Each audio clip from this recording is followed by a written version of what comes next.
하나님의 말씀 신약성경 399쪽입니다. 요한계시록 2장 8절부터 11절까지의 말씀. 자, 하나님의 말씀을 들으십시오. 서머나 교회의 사자에게 편지하라. 처음이며 마지막이요 죽었다가 살아나시니가 이러시되 내가 내 환난과 궁핍을 알거니와 실상은 내가 부요한 자니라. 자칭 유대인이라 하는 자들의 비방도 알거니와 실상은 유대인이 아니요 사탄의 회당이라. 너는 장차 받을 고난을 두려워하지 말라.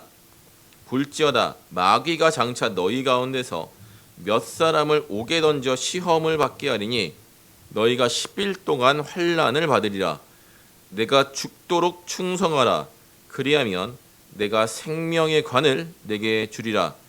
귀 있는 자는 성령이 교회들에게 하시는 말씀을 들을지어다. 이기는 자는 둘째 사망의 해를 받지 아니하리라. 아멘. 내가 죽도록 충성하라. 그리하면 내가 생명의 관을 내게 주리라. 아멘. 지난 시간에 말씀드렸다시피 이 요한계시록의 수신자는 소아시아, 오늘날 터키 서부 지역에 위치해 있던 7교회를 가리킵니다. 그 7교회는 오고 가는 세대의 모든 교회를 대표한다. 제가 그렇게 말씀을 드렸습니다. 그래서 예수님이 요한계시록을 통해서 7교회에 주시는 메시지는 오늘날 우리 교회 또 성도님 각자에게도 당연히 해당이 되는 것이죠. 그래서 7교회 이야기는 말씀의 거울과 같습니다. 우리가 왜 거울을 봅니까? 우리의 외모를 단정하게 하기 위해서죠. 나의 미모 이런 걸 보고 스스로 소위 자뻑에 취하는 그런 것이 아니라 외모를 단정하게 하기 위해서 우리가 보는 거죠. 외모를 단정하게 하기 위해서는 먼저 얼굴이나 머리에 붙은 또는 이제 옷에 묻어 있는 어떤 오염 물질을 먼저 제거하는 일이 먼저 필요하죠.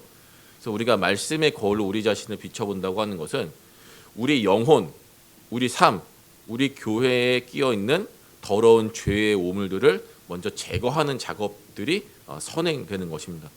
그래서 이 요한계시록 7 메시지를 보면 다 우리 자신의 이야기입니다. 우리 교회 이야기고요. 더 나아가서 한국교회 전체의 이야기가 됩니다. 그래서 남의 이야기가 아니라 나 자신의 이야기다. 우리가 지난 시간에 살펴보았던 에베소 교회 이야기도 그렇듯이 에베소 교회의 문제는 무엇이었습니까? 먼저 잘한 것부터 이야기하죠. 무엇을 잘했습니까? 예수님이 무엇을 칭찬하셨습니까? 그들의 행위, 그렇죠? 그들의 인내, 그들이 바른 교리를 가지고 있고 이단을 다 몰아냈다. 한마디로 하면 그들이 매우 정통의 신앙생활을 하고 있었다는 겁니다. 그리고 한때는 예수님에 대한 사랑과 열정이 있었습니다. 그러나 지금은 그 이유는 정확히 모르겠지만 어쨌든 예수님을 향해 가지고 있던 그 뜨거운 사랑을 지금은 잃어버리고 그냥 신앙의 형식만 남은 상태이죠. 여전히 정통의 신앙을 고수하고 있고 말씀에 어긋난 이단을 미워하고 있고 어떻게 해서든 남들이 볼 때는 열심히 있는 그런 신앙생활들을 하고 있지만 그 안에 예수님을 향한 뜨거운 사랑이 점점 식어져 가고 있었다는 것입니다. 그래서 지난 시간에 말씀드렸다시피 많은 사람이 존경하는 마틴 로이드 존스 목사님은 이것을 무엇이라고 했습니까? 신앙생활은 열심히 하는데 예수님에 대한 사랑과 열정이 없습니다. 그 상태를 뭐라고 했나요? 죽은 정통이다. 정통이긴 한데 형식은 남아있는데 내용이 없는 겁니다. 거기에는 어떠한 생명의 역사도 일어나지 않는다. 하나님의 은혜가 자리 잡을 수 없다. 제가 그런 말씀을 드렸죠. 우리 자신의 모습이 아닙니까? 저는 제 이야기를 하는 것 같았습니다. 제 이야기를 하는 것 같았습니다. 우리가 특히 이 팬데믹 시대를 지나가면서 팬데믹 시대 이전에 우리의 신앙의 모습과 지금 현재 우리 신앙의 모습이 어떠한가를 비교해 보아야 합니다. 뭐 제가 한국교회 전체의 상황을 아는 사람은 아니니까 확언할 수는 없지만 적어도 제 주변에 있는 사람들을 보면 그 예수님에 대한 처음 사랑을 계속 유지하는 사람보다는 팬데믹 시대를 지나면서 신앙이 망가진 사람들을 많이 보았습니다. 결정적인 증거가 교회를 떠나는 것이죠. 그래서 에베소 교회 이야기는 이 시대에 정말 적실한 이야기 같습니다. 이렇듯이 이제 서머나 교회를 비롯해서 앞으로 살펴볼 그러니까 이번 주 서머나 교회를 빼면 5교회가 남는 거죠. 또 5교회 이야기도 전부 우리 자신의 이야기입니다.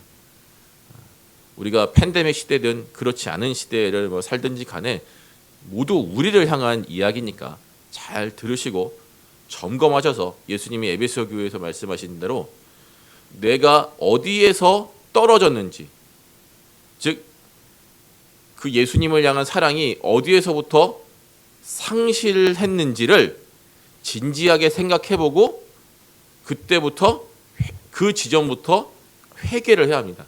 그래야 우리 신앙이 회복될 수가 있는 거죠. 자, 이제 이 지난 시간과 마찬가지로 이제 서머나 교회 이야기를 하기 전에 먼저 서머나 교회가 위치한 서머나라는 도시의 특성에 대해서 좀 살펴볼 것입니다. 왜 그런가 하면 7교회가 자리한 각 도시들의 특성을 알면 7교회가 처한 상황이 무엇인지를 잘 이해할 수 있기 때문입니다. 자, 이 서머나에 대해서 좀 간단하게 살펴보면 이 서머나는 오늘날 터키의 수도가 이스탄불이죠. 이스탄불. 예, 이스탄불이 터키에서 가장 큰 항구 도시라고 하는데 두 번째로 큰 항구 도시가 이즈미르라고 하는 도시입니다. 이 이즈미르의 옛 이름이 서머나입니다. 예, 이 이즈미르는 터키와 그리고 유럽 사이를 잇는 즉 지중해 일대를 오고 가는 배들이 자주 드나드는 그런 항구입니다. 그러니까 이 무역이 굉장히 발달한 도시죠. 무역이 발달한 도시는 예나 지금이나 굉장히 부유한 도시입니다. 자, 이제 그 서머나 이야기를 좀 본격적으로 해보면 이 서머나가 얼마나 아름다운 도시였는지 아시아의 꽃, 아시아의 면류관, 또 아시아의 장신구 뭐 이런 이름으로 불렸다고 합니다. 그러니까 고대 로마 세계에서 가장 아름다운 도시로 꼽는다면 바로 이 서머나였다고 합니다. 겨울이 한 4개월 정도 된다고 하는데 그때는 계속 비가 온답니다. 그때를 빼놓고 나머지 8개월 정도는 비가 오지 않는답니다. 계속 화창하고 사람이 살기 너무나 좋은 날씨라고 합니다. 날씨가 항상 맑은 거죠. 정말 아름다운 해변이 있다고 합니다. 그러니까 이 고대 로마 세계에서 가장 유명한 관광 도시들 중에 하나가 될 수 있었던 거죠. 그래서 서머나는 이 관광으로 엄청난 문화적인 혜택과 경제적인 풍요를 이제 누린 도시입니다. 오늘날 이제 그리스 뭐 산토리니라든지 이탈리아의 로마 같은 곳이 세계적인 관광 명소가 아닙니까? 고대 사회에서 서머나가 이제 그런 도시였다라고 하는 것입니다. 자, 이 관광 산업으로 유명한 도시는 이제 엄청난 화려함, 또 많은 사람들에게서 나오는 어떤 다양성과 역동성 이런 것들이 어떤 긍정적인 측면이라고 한다면 부정적인 측면이 또 자리하고 있습니다. 무엇입니까? 이제 온갖 사치, 향락, 입에 담을 수 없는 온갖 이제 더럽고 추잡한 그 죄들이 횡행하는 거죠. 그래서 관광 도시일수록 유흥가, 활락가가 굉장히 발달해 있습니다. 그러니까 그리고 또 서머나 도시 뒤편에 산이 하나 있는데 그 산에 온갖 이방 신들을 모시는 신전으로 가득했다고 합니다. 오늘날로 말하면 이제 점집들이 많은 거죠. 그래서 에베소 못지않게 어쩌면 그 이상으로 영적으로 도덕적으로 굉장히 타락한 도시가 이 서머나였습니다. 우리가 이제 뒤에 또 이제 이제 이어서 이제 다른 교회들이 자리한 도시들을 볼 텐데 이 서머나도 굉장히 타락한 도시지만 뒤로 갈수록 점점 더 심한 도시들이 나옵니다. 뭐 다음에 잠깐 얘기가 나왔으니까 그 다음에 말씀드리기로 하고, 어쨌든 서머나는 그런 도시였다. 신앙생활하기가 좋은 도시는 아닌 거죠. 오늘날로 말하면 홍대 한 복판에 교회가 있는 겁니다. 주일날 예배드리고 나서 딱 나오면 뭐가 있죠? 뭔가 클럽들이 있는 거죠. 그죠? 술집들이 가득하고 클럽이 있고, 정말 이제 눈 뜨고 보기 힘든 그런 어떤 그런 옷차림을 한 이제 남녀 그 청춘들이 이제 가득 차 있는 그런 도시이죠. 자, 이 서머나가 관광 못지않게 또 유명한 것이 하나 있었는데 황제 숭배로 유명했습니다. 이 서머나는 이 로마 제국에 속하기 전부터 일방적으로 로마를 열렬히 지지했던 도시입니다. 일례로 이 서머나 북쪽 지역에 어떤 한 나라가 있었는데 그 나라와 로마가 전쟁을 벌였습니다. 그래서 서머나는 그 인접한, 제가 이 기록을 제가 정확하게 조사할 수가 없어서 그 서머나 북쪽에 위치한 나라에 속해 있었는지 아니면 그냥 인접한 국가였는지 인접한 그냥 도시였는지는 제가 잘은 모르겠는데, 어쨌든 그 왕국과 로마 제국이 전쟁을 벌였을 때 일방적으로 서머나의 시민들이 자발적으로 로마 제국을 도왔다고 합니다. 그러니까 로마와 상관이 없는 곳인데도 로마 군대를 열렬히 지지하고 도왔던 거예요. 그래서 이 서머나 사람들이 얼마나 로마 제국을 사랑하고 좋아했냐면 이 아시아 지역에서 가장 먼저 로마의 여신을 위한 신전을 건립했고, 또 로마 황제 신전도 아시아에서 최초로 건설한 곳이 바로 이 서머나입니다. 그러니까 아시아 지역의 황제 숭배의 중심지였던 것이죠. 그래서 서머나는 로마를 향한 열렬한 충성, 정말 죽기까지 충성한 곳이 이 서머나입니다. 그래서 황제가 서머나를 사랑하지 않을 수가 없는 거죠. 이 서머나는 로마 황제를 등에 업고 엄청난 풍요를 누린 겁니다. 자, 이러한 도시의 성도들이 모여서 교회를 이룬 거예요. 자, 황제를 신으로 숭배하는 이 광신도와 같은 사람들이 도시 전체에 가득한데, 그런데 세상에 신은 하나밖에 없다면서, 여호와 하나님 한 분밖에 없다면서, 황제는 그저 인간일 뿐이라면서 황제 숭배를 거부하는 사람들이 나타난 겁니다. 그 딱 자리를 잡은 거죠. 그리고 사치와 유흥과 환락으로 가득한 온갖 음란함과 그런 그 입에 담을 수도 없는 그런 극한의 쾌락을 추구하는 그런 도시에서 거룩함, 정결함, 절제 이런 걸 강조하는 사람들이 무리를 이루었을 뿐만 아니라 자신들과 같이 살아야 한다고 막 사람들을 포섭하기 시작하는 거죠. 그러면 서머나 사람들이 이런 관광, 유흥, 또 이방 황제 숭배 이런 것들을 통해서 많은 정치적이고 경제적인 이득을 누렸는데, 이 예수를 믿는다고 하는 소위 기독교인들은 이 모든 것에 반대하는 사람들이 아닙니까?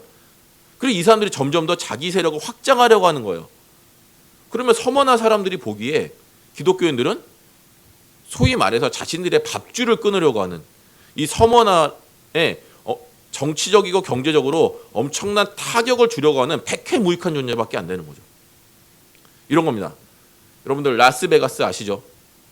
정말 이 시대 최고의 도박, 사치, 유흥, 세상의 모든 즐거움이 가득한 곳. 미국 라스베가스에서 1년에 사람들이 나타나서 도박하면 지옥 갑니다. 이렇게 사치하면 죄 짓는 겁니다. 하나님이 심판하십니다. 이런 메시지를 계속 외치고 다니는 거예요. 그럼 라스베가스에서 그런 유흥과 관광 또 이런 도박 이런 것들로 소위 밥을 벌어먹고 사는 사람들은 그런 사람들을 미워할 수밖에 없는 거죠. 그러니까 기독교인들은 이 서머나 사람들을 죄악의 구렁텅이에서 구원하기 위해서 복음을 전했다고 한다면 서머나 사람들은 기독교인이라는 존재 자체가 자신들의 생계에 지대한 영향을 주니까 엄청난 손해를 끼치니까 자신들의 생존이 걸려 있으니까 기독교인들을 미워할 수밖에 없는 겁니다. 그래서 서머나 교회는 태생적으로 도시 전체로부터 핍박을 받을 수밖에 없는 겁니다. 이해되시죠? 지금 서울에 있는 홍대 가가지고 클럽에 가면 안 됩니다. 우리가 이렇게 방탕하게 살면 안 됩니다. 수많은 사람들이 클럽마다 술집마다 돌아다니면서 그런 메시지를 외친다고 생각해 보십시오. 그 클럽 주인, 술집 주인들이 좋아하겠나? 장사 망하게 하려 하냐고, 누구 밥줄 끊기는 거 보고 싶냐고 하면서 다 쫓아내겠죠.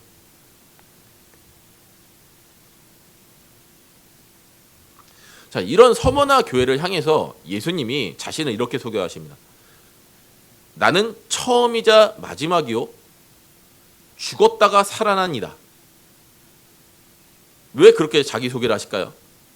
자, 서머나 교회는 태생적으로 도시 전체로부터 도시를 지배하는 국가 권력으로부터 미움과 핍박을 받을 수밖에 없는 상황인 건지 이해하셨죠? 이 사람들은 계속 핍박받고 있는 중입니다. 위로가 필요한 거죠. 예수님이 나는 처음이자 마지막이다라고 하신 것은 예수님은 역사의 시작과 끝을 주관하시는 분입니다. 그러니까 역사 전체를 주관하시는 분입니다.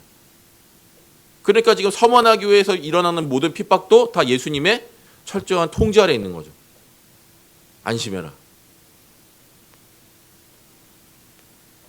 그리고 예수님이 죽었다가 살아나시니, 즉 나는 부활한 자다라고 말씀하시는 것은 서머나 교회 성도들에게 설령 죽음이 찾아와도 그들은 내가 너희를 부활해서 영생으로 이끌어 주겠다라고 하는 확신을 다시 한 번 더 심어주시는 거죠. 그래서 이러한 예수님의 자기소개는 서머나 교회에게 큰 위로와 소망이 되었을 것일까요? 잘 안 되었을 것 같죠? 맞습니다. 네. 이 이야기는 조금 더 뒤에 하겠습니다. 자, 이제 예수님이 서머나 교회가 겪고 있는 세 가지 어려움을 아신다고 했습니다. 그래서 첫 번째는 환난입니다. 8절인가 9절에 있죠.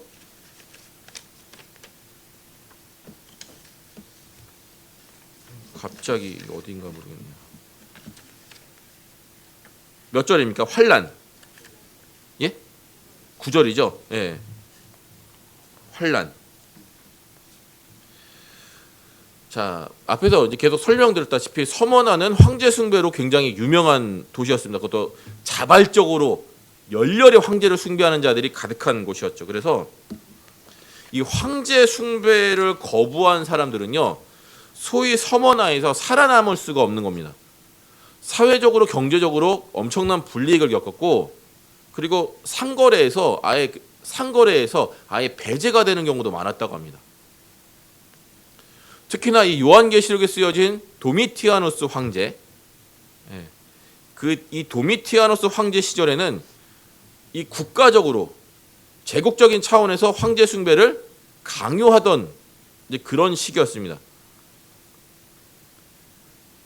자, 이러한 상황은 필연적으로 두 번째 어려움인 궁핍을 낳습니다.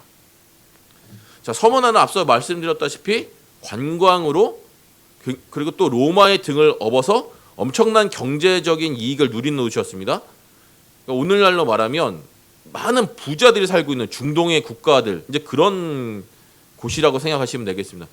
굉장한 부자들이 살고 있는 곳이었죠. 돈을 버는 것이 굉장히 쉬운 그런 곳이었습니다. 그런데 서머나 교회는 황제 숭배를 거부하니까 그런 돈을 벌 수 있는 기회를 전부 다 상실해버린 거예요. 정상적인 경제 활동하는 것도 거의 불가능했으니까 이 서머나 교회에 속하는 성도들은 자연스럽게 서머나에서 가장 가난한 부류의 사람들이 될 수밖에 없던 거죠. 그러니까 요즘으로 말할 것 같으면 이 지역에서 가장 가난한 사람들, 최빈곤 계층이 모인 곳이 서머나 교회입니다. 하루에 한 끼 먹는 것도 버거운 사람들이 교회를 이루었으니까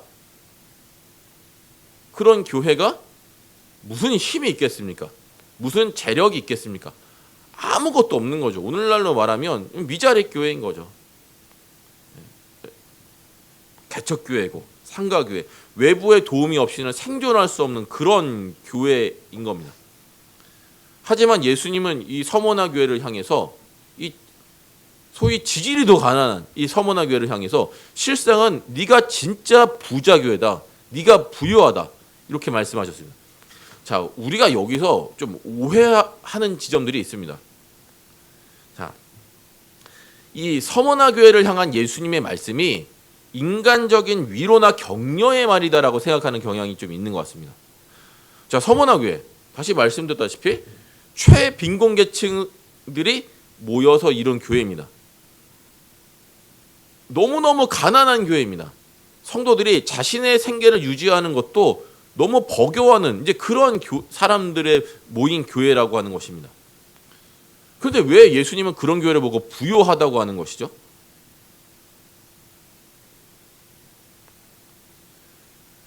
그러니까 우리가 예수님의 말씀을 자꾸 인간적인 관점에서 생각하면 안 됩니다.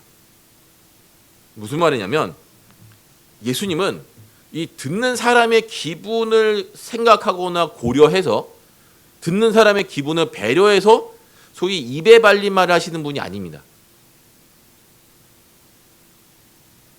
예수님은 사람의 눈치를 보거나 비위를 보시는 분이 아닙니다. 예수님이 하시는 말씀은 항상 정직하고 진리만을 말합니다. 그러니까 예수님의 말씀은 진짜 참인 거예요. 그러니까 서머나 교회가 부유하다고 하시는 말씀은 예수님 보시기에 정말 그렇다는 거죠.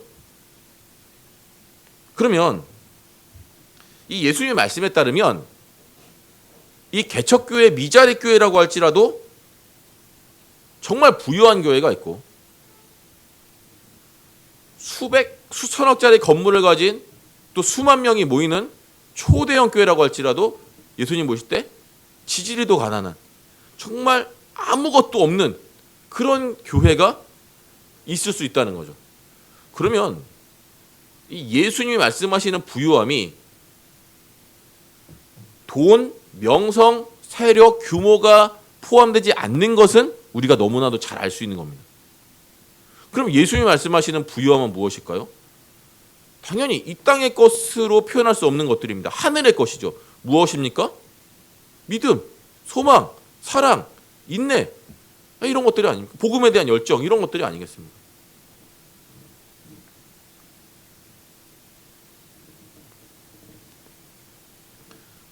이러한 기준은 우리 자신에게도 적용할 수가 있는 겁니다. 그러면 우리 자신이 우리 교회가 진짜 추구해야 할 부유함이 무엇인가라고 하는 거죠. 자, 생각해 보시죠. 서머나 교회는 예수님 때문에 자발적으로 가난을 선택했습니다. 서머나에서 잘 먹고 잘 살려면 황제 숭배를 하면 돼요. 신앙에 양심이 있는 사람이 그걸 어떻게 합니까? 그러니까 예수님 때문에 자발적으로 가난해지는 길을 선택하는 거죠.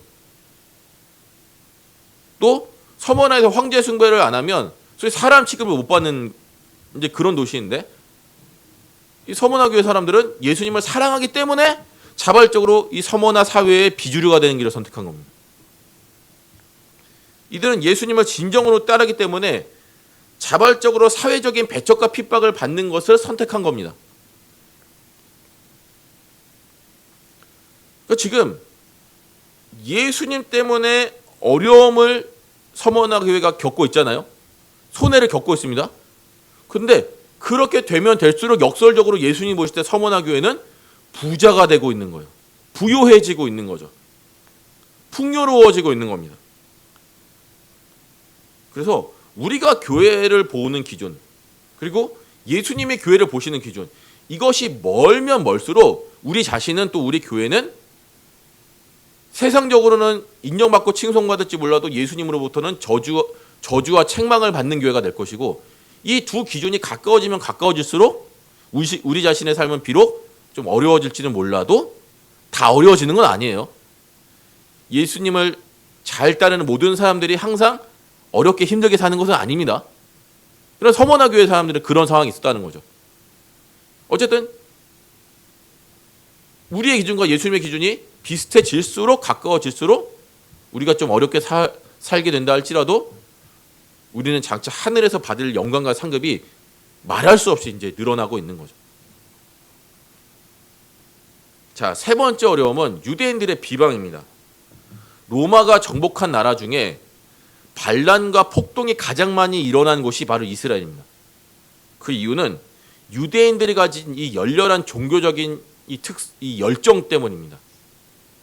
유대인들이 다른 거 몰라도 이 종교, 하나님을 믿는 이 신앙을 건드리면 로마고 뭐고 참을 수가 없는 거예요.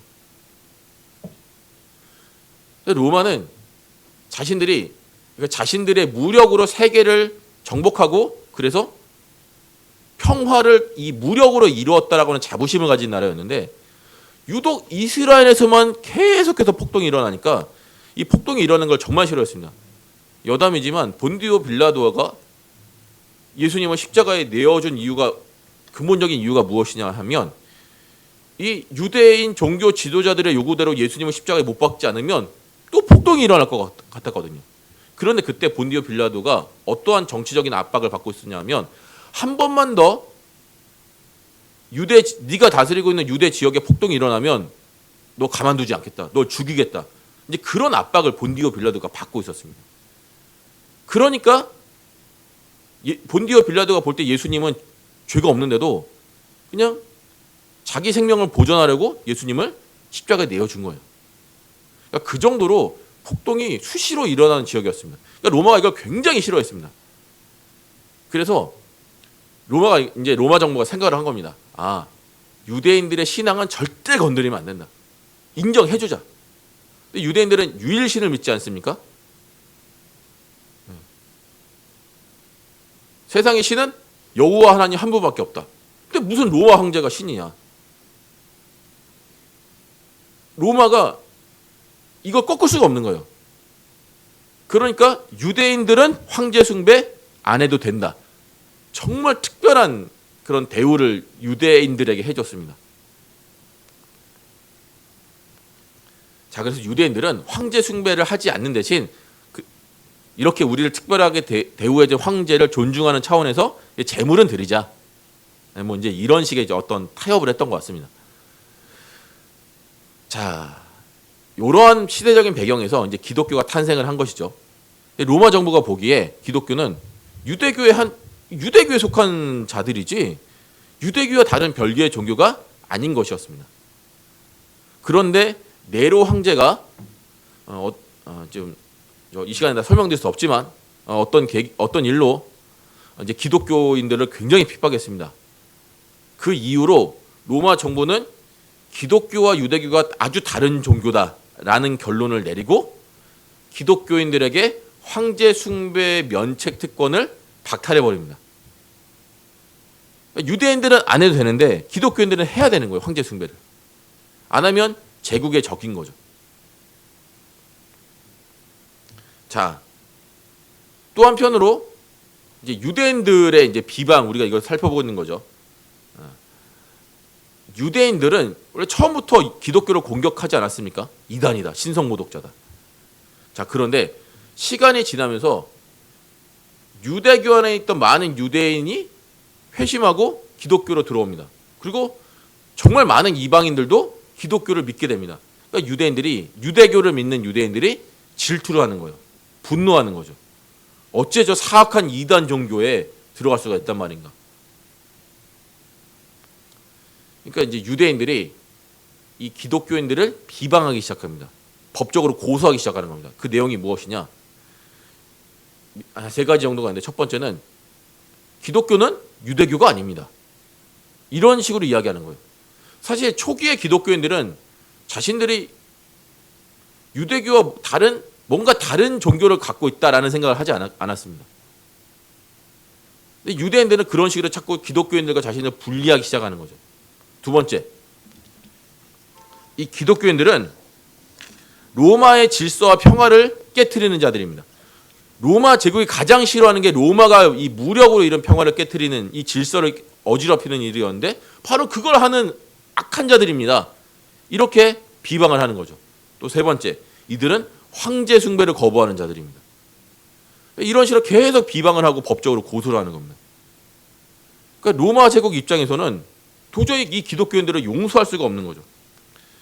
그러니까 이 서머나교회 성도들이 유대인들의 고소를 계속 당했습니다.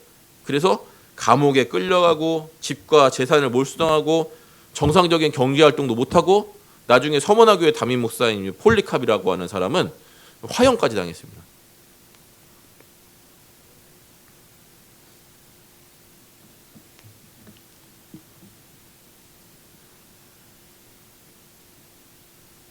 자, 이렇게 예수님이 너희 서머나 교회가 이러이러한 어려움을 당하고 있는 거 내가 다 안다. 이렇게 말씀하시는 거예요. 여러분들 이런저런 어려움들을 당하고 계시잖아요. 우리 각자가 다 사는데 어려움이 있습니다.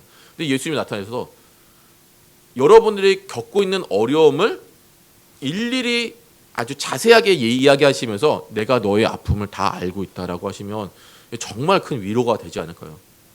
아, 내가 어렵고 힘들 때 하나님이 날 외면하시는 것 같았더니 실상은 다 알고 계셨구나. 다 보고 계셨구나. 그런 마음이 들면 정말 큰 위로가 되는 거죠. 그런데 반전이 일어납니다. 지금까지 서머나 교회 아픔을 헤아려 주신 이 예수님이 앞으로 큰 환란이 서머나 교회에 있을 것이라고 예고해 주시는 거예요. 자, 10절 보시죠.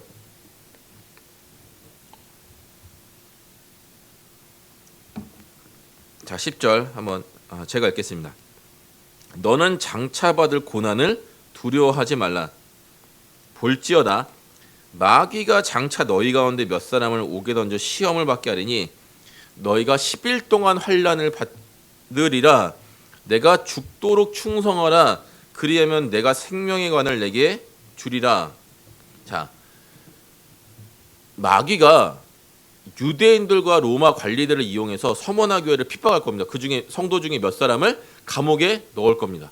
이런 환란이 서머나 교회 앞으로 있을 것입니다.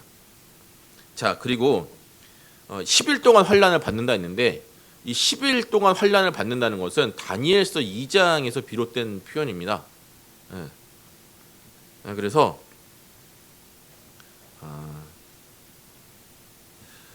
구체적인 것은 시간 관계상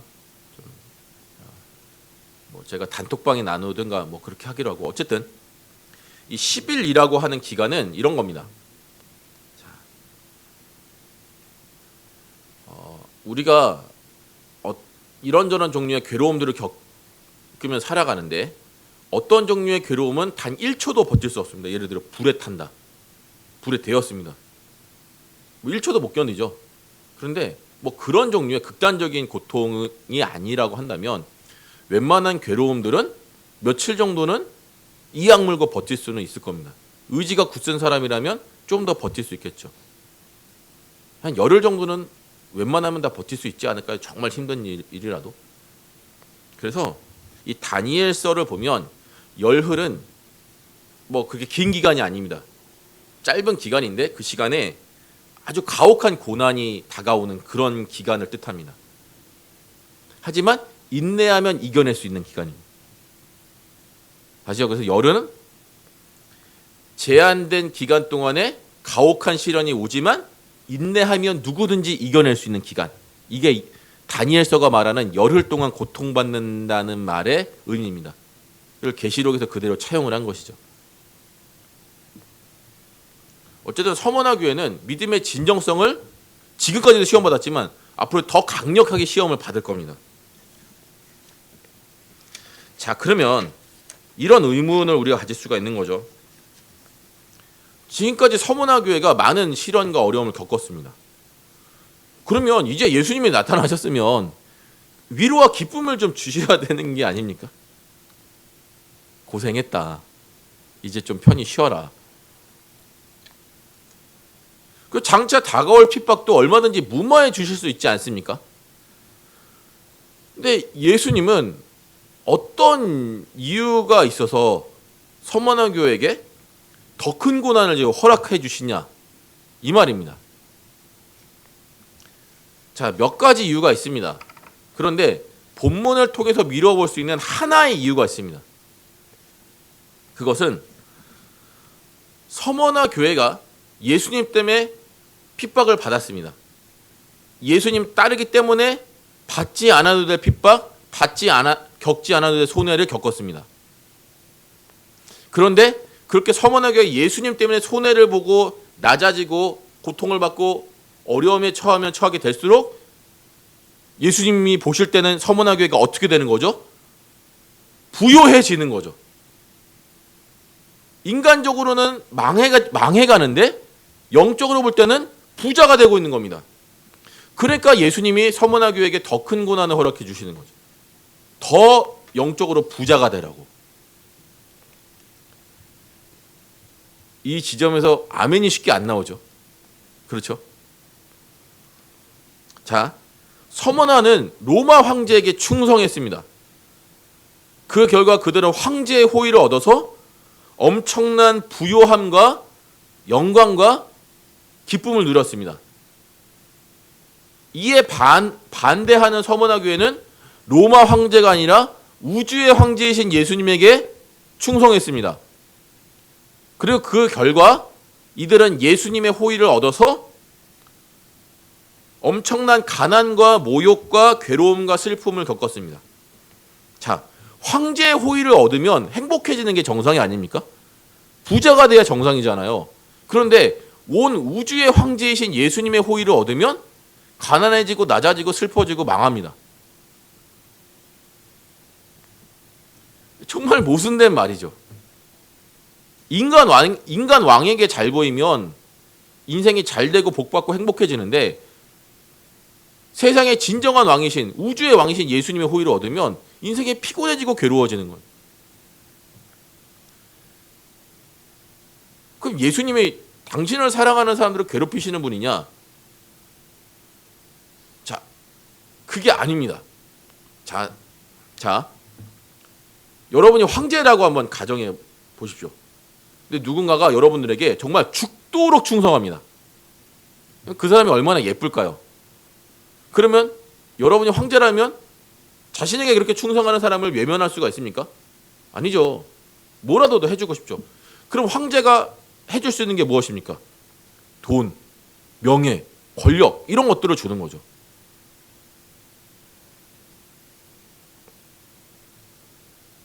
그래서 서머나가 황제에게 충성한 대가로 많은 부유함과 영광과 기쁨을 누렸습니다.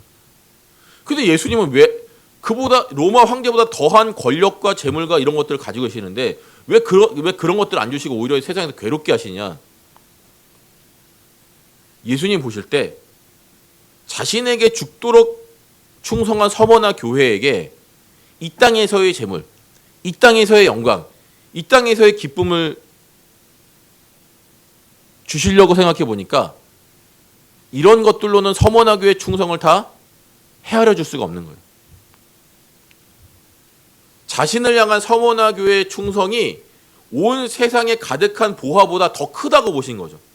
그러니까 이 땅의 것으로 갚아주기에는 이들의 충성과 사랑이 너무나 귀하다고 보시는 거예요. 그래서 예수님은 로마보다 훨씬 뛰어난 천국에서 누릴 수 있는 영원한 생명, 영원한 영광, 영원한 기쁨, 영원한 부요함을 주시려고 이들에게 영적으로 더 큰 부자가 되는 기회를 주시는 거죠. 너희가 지금까지 나에게 충성한 거 내가 잘 안다. 그런데 너희가 진짜 충성을 내게 보여주라. 그럼 내가 천국에서 영원한 부유함으로 너에게 갚아주겠다. 그러니까 우리를 서머나 교회를 지극히 사랑하시고 서머나 교회를 더 부유하게 더 영광스럽게 해주시려고 하는 예수님의 마음이 역설적으로 서머나 교회에게 더 큰 고난을 허락하는 것 방향으로 나타나는 거죠. 그래서 다는 아니지만 하나님이 정말 사랑하시는 사람들은 이 세상 살아갈 때 고난이 정말 많습니다. 왜냐하면 인간이 예수님을 향한 사랑과 충성을 입증할 수 있는 절호의 기회가 평안한 때는 거의 없는데 고난의 시기 때는 엄청나게 많이 있기 때문입니다. 인간적으로는 정말 반갑지 않은 이야기죠. 목사인 저도 반갑지 않은 이야기입니다. 왜냐하면 그 삶이 얼마나 고통스러운지를 알기 때문에. 하지만 이것을 통해서 내 믿음이 입증이 된다면, 내 충성이 입증된다면 영원한 생명과 상급과 영광이 남들과는 비교도 할 수 없는 영원한 영적인 부유함이 주어지는 것을 성경은 계속 증언하고 있는 것은 정말 확실한 사실입니다. 그래서 저는 그것을 또 믿는 사람입니다.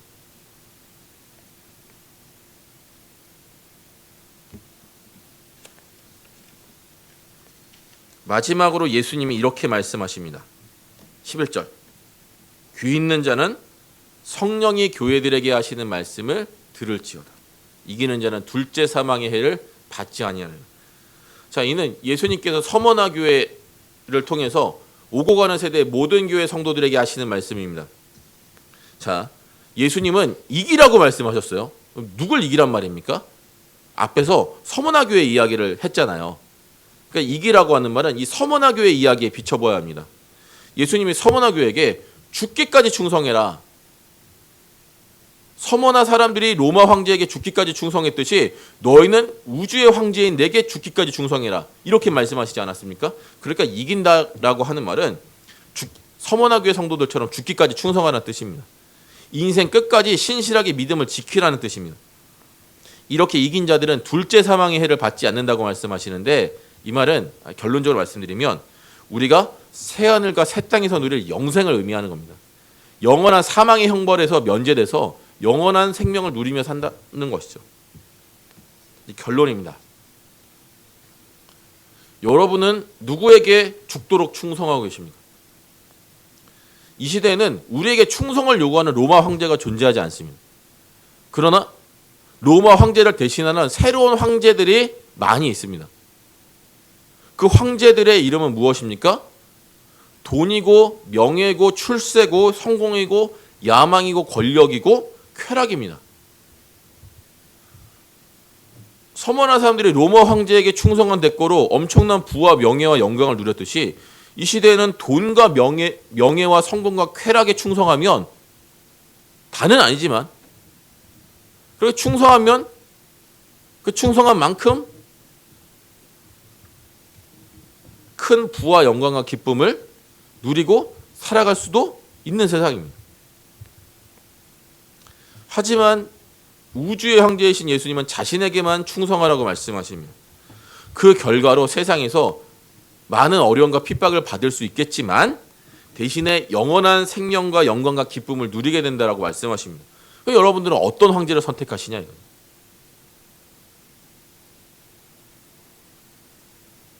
만약에 여러분들이 우주의 황제이신 예수님께 충성하기로 선택하셨거든, 죽도록 충성하셔야 합니다.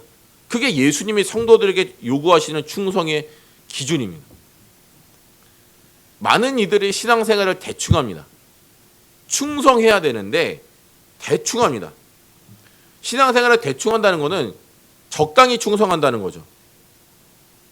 그러면 적당히 충성하는 것은 충성을 약간 했다라는 것이 아니라 그냥 불충입니다. 반역이죠. 죽도록 충성하면 영생을 얻지만 대충 충성하면 영벌을 받을 수도 있습니다. 신앙생활은 굉장히 극단적인 측면이 있습니다. 양과 염소, 오른편과 왼편, 천국과 지옥, 죽도록 충성하는 것과 그렇지 않은 모든 것, 이게 다 불충이죠. 그래서 여러분들에게 주어진 신앙의 정절이 있습니다. 신앙의 의무가 있습니다. 이 두 가지를 정말 끝까지 신실하게 지켜내셨으면 좋겠습니다. 다시 말씀드리지만 신앙생활을 대충하면 예수님도 여러분들을 대충 적당히 여기십니다.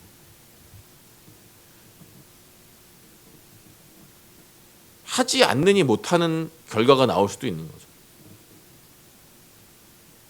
그래서 우리 모두가 좀 이기는 자가 되었으면 좋겠습니다. 신천지의 교주 이만희만 맨날 자기를 이긴 자라고 하는데 이만희만 이긴 자가 되지 말고 우리도 이기는 자가 되었으면 좋겠습니다. 우리가 예수님이 된다는 말은 아니죠. 그렇죠? 어쨌든 죽기까지 충성하고 끝까지 믿음을 신실하게 지키는 사람들이 돼서 예수님 기왕 하는 신앙생활이라면 예수님께 인정받고 또 우리가 영원한 영광과 기쁨과 부유함으로 예수님이 복 주시는 것을 한번 받는 게 맞지 않겠습니까? 이 땅의 것을 버리면 영원한 것을 얻는 게 정상이고 영원한 것을 버리면 이 땅의 것을 얻는 게 맞는데 신앙생활을 대충하면 이 땅의 것도 못 얻고 영원한 것도 못 얻습니다. 둘 중 하나를 선택하시되 예수님을 선택하셨으면 예수님 말씀대로 우리가 죽기까지 충성해야 할 것입니다. 기도하겠습니다.